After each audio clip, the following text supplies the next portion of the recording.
Assalamualaikum warahmatullahi wabarakatuh.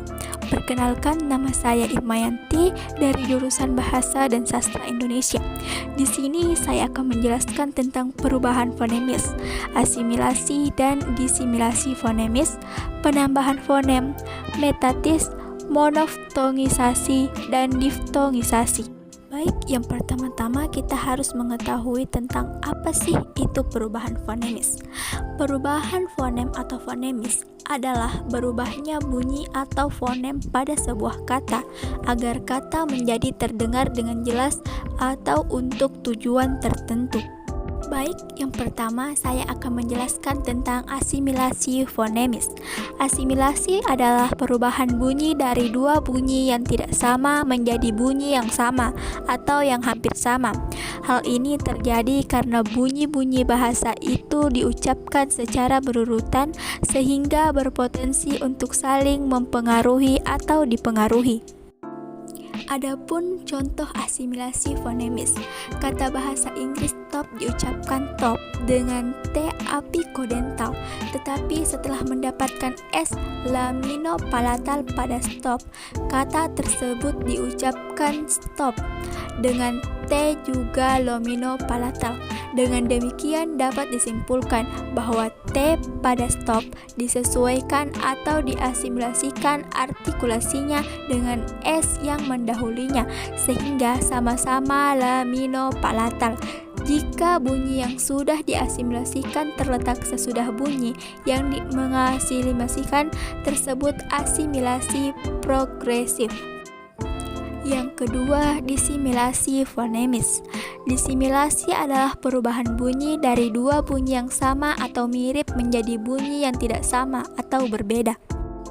Adapun contoh disimilasi fonemis, kata bahasa Indonesia belajar berasal dari penggabungan perfik ber dengan bentuk dasar ajar.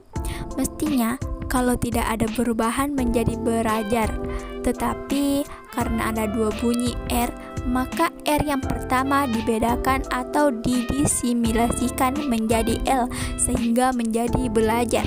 Karena perubahan tersebut sudah menembus batas fonem, yaitu R merupakan alofon dari fonem R dan L merupakan alofon dari fonem L, maka disebut disimilasi fonemis. Yang ketiga, penambahan fonem. Penambahan fonem pada suatu kata pada umumnya berupa penambahan bunyi vokal. Penambahan ini dilakukan untuk kelancaran ucapan.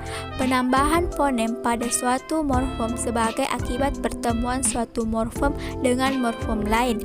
Misalnya, terjadi sebagai akibat pertemuan morfem men dengan bentuk dasarnya yang terdiri dari satu suku. Contohnya, mencari, mencangkul. Yang keempat, metatetis.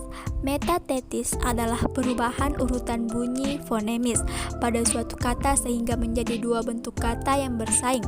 Dalam bahasa Indonesia, kata-kata yang mengalami metatetis ini tidak banyak, hanya beberapa kata saja. Misalnya, kerikil menjadi kelikir, jalur menjadi lajur.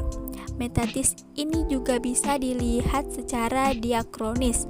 Misalnya, lemari berasal dari bahasa Portugis, almari. Rabu berasal dari bahasa Arab, arabu. Baik, yang kelima ada monoftongisasi. Monoftongisasi adalah perubahan dua bunyi vokal atau vokal rangkap diftong menjadi vokal tunggal monoftong. Contoh katanya seperti kata ramai diucapkan rame. Contoh kedua, petai diucapkan pete. Perubahan ini terjadi pada bunyi vokal rangkap I ke vokal tunggal E. Penulisannya pun disesuaikan menjadi rame dan pete. Dan yang terakhir, diftongisasi. Diftongisasi adalah perubahan bunyi vokal tunggal monoftong menjadi dua bunyi vokal atau vokal rangkap diftong secara berurutan. Contoh katanya seperti kata anggota diucapkan anggauta. Sentosa diucapkan menjadi sentosa.